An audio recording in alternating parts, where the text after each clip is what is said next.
क्या तुम्हें पता है इस स्कूल में कितने कमरे हैं? हाँ पता है, क्या तुम्हें नहीं पता?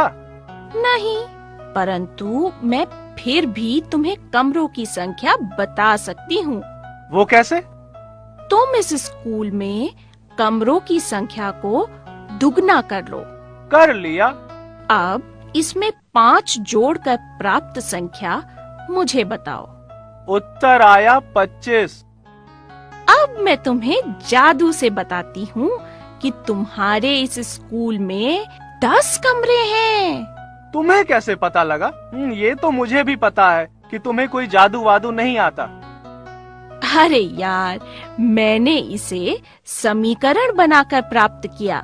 ये समीकरण क्या होता है? यह एक प्रकार का गणितीय कथन होता है जिसमें किसी कथन को गणित की भाषा में लिखा जाता है। गणित की भाषा में? हाँ, समीकरण में 2 पक्ष होते हैं और इन दोनों पक्षों को इस प्रकार लिखा जाता है कि दोनों पक्षों की राशियां मात्रिक रूप से बराबर हो। इसका क्या मतलब होता है? अरे, इसी बात को दूसरे रूप में भी कहा जा सकता है। वो कैसे? समीकरण एक ऐसी समीका या समता को कहते हैं जिसमें एक या अधिक चर तथा अचर राशियों का संयोग हो। समता का अर्थ समानता से है, अर्थात समीकरण में 2 पक्ष होते हैं तथा दोनों पक्ष बराबर होते हैं। बायां पक्ष बराबर दायां पक्ष। ये चर तथा अचर राशियां क्या होती हैं? राशियां या संख्याएं 2 प्रकार की होती हैं। पहला, चर संख्या।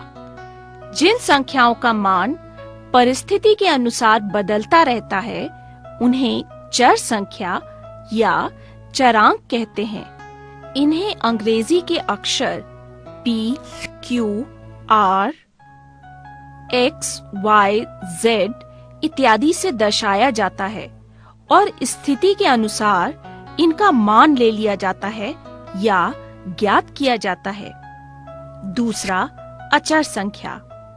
जिन संख्याओं का मान परिस्थिति के अनुसार नहीं बदलता या स्थिर रहता है उन्हें अचर संख्या या स्थिरांक कहते हैं। सभी अंक व संख्याएं अचर होते हैं। कुछ गणनाओं में किन्हीं अचर राशियों को अंग्रेजी के अक्षरों P, Q, R, X, Y, Z इत्यादि से भी दर्शाया जाता है। वहाँ अचर राशियों का मान स्थिर होता है, वह स्थिति के अनुसार नहीं बदलता। आओ तुम्हें बताऊं, यदि मेरे पास 10 सैंडविच हैं, तो यह 10 अचर राशि है। और यदि मैं कहूँ मेरे पास कुछ सैंडविच हैं, तो हम कह सकते हैं कि मेरे पास X सैंडविच हैं और इस समय की स्थिति में X का मान 10 है। यहाँ X चर संख्या जिसका मान स्थिति के अनुसार बदल सकता है। ऐसी समस्याएं जिसमें कुछ दी गई शर्तों के अनुसार कोई अज्ञात राशि ज्ञात करनी हो तो उसे समीकरण बनाकर तथा समीकरण को हल करके ज्ञात कर सकते हैं। समीकरण को बनाने के लिए अज्ञात संख्या को चर X, Y, Z इत्यादि में से मानकर उस कथन को दी गई शर्तों के अनुसार गणितीय कथन में परिवर्तित कर लेते हैं। जैसे स्कूल के कमरों की संख्या अज्ञात है, इसे हम X मान लेते हैं तथा कथानुसार X का दुगना कर उसमें 5 जोड़ते हैं तो आया 2 गुणा X यानी 2X जमा किया 5 तो हुआ 2X जमा 5 तो हमें 25 प्राप्त होता है। अर्थात कथन हुआ 2X जमा 5 बराबर है 25। 2x जमा 5 बराबर 25। इसे गणितीय समीकरण कहते हैं। यहाँ आपको एक बात विशेष रूप से बता दें कि जब भी किसी चर राशि को अचर से गुणा करते हैं तो जिस राशि से चर को गुणा किया जाता है वह गुणांक कहलाती है। जैसे यहाँ चर x का गुणांक 2 है। अच्छा, अब समझा। आपने मेरे स्कूल के कमरों की संख्या भी समीकरण से ही ज्ञात की थी। हाँ, उसके लिए इस समीकरण का हल करना पड़ता है। इस समीकरण को हल कैसे करेंगे? देखो, हल करने से पहले हमें यह पता होना चाहिए कि यह समीकरण किस प्रकार का है। अर्थात एक अज्ञात राशि को ज्ञात करने के लिए एक चर वाले रैखिक समीकरण की आवश्यकता होती है। इन्हें रैखिक समीकरण इसलिए कहते हैं क्योंकि इन रैखिक समीकरणों का आलेख यानी ग्राफ बनाने पर हमें एक सरल रेखा प्राप्त होती है।